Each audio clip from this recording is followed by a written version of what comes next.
Welcome everybody, my name is Dr. Odhiambo and welcome to episode 4 of Cancer 101 series, and today we shall be talking about how to make a cancer diagnosis. In case you missed the previous episodes, please be sure to check my socials so that you can catch up with the series. So let's get right into it. How to make a cancer diagnosis. It all starts with you. You have to come to us and give us a clue, and that is called a medical history. So the doctor, by talking to a patient, can be able to tie up a few sets of clues from your history, and we can be able to raise a suspicion about cancer. The doctor then will examine you and check if there are any lumps or bumps or any abnormalities in the body that could arise the suspicion of cancer, and then order some tests. And the most important test to making a cancer diagnosis is an imaging test.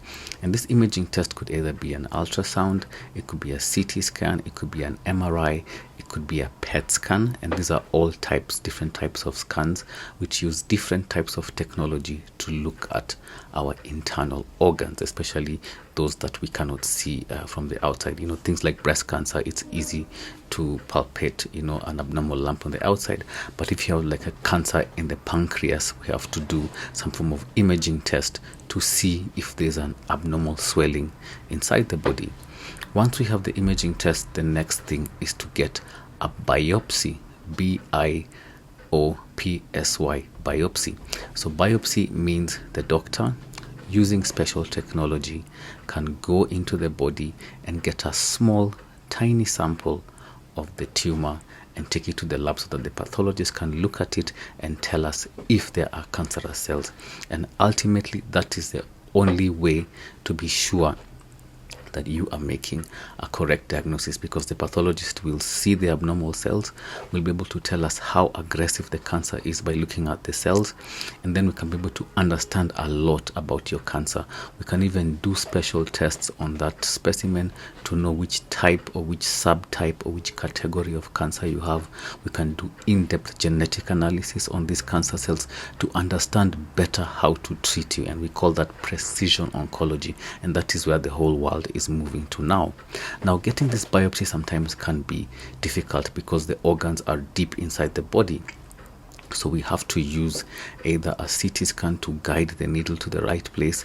Sometimes we have to do a small surgery, a keyhole surgery, to go in with a small tube and get the samples out. Sometimes we have to do a test called endoscopy, which is a camera test where we go either into the stomach or down the bottom into the colon with a camera test and take the biopsy. And sometimes, because it's very difficult, you have to go to theater and the surgeon has to open up the abdomen or open up the chest and get these biopsies. Sometimes for the lung, we can also go in with a camera and we can go into the lung and through the trachea or the bronchus and get these tissues. So it's a very tedious process.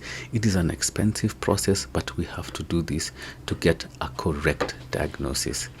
And for cancers like leukemias or cancers of the blood system, we get this diagnosis by taking a sample of your bone marrow, because that is where the problem is. And now, once we have collected all this information and we have a biopsy and it has confirmed the cancer, this then allows the doctor to put all the information together so that we can even know what is the stage of the cancer. And that is something I'll be looking at in the next episode. We shall be discussing more about cancer stages and how these stages are determined. I hope I've empowered you, dear friends, dear Kenyans, dear people, to understand more about cancer, because I really want to push the stigma out of cancer and improve the early detection of these cancers. My name is Dr. Odhiambo, and sorry for delaying this episode, but be sure to follow and subscribe on my link below. Thank you and peace.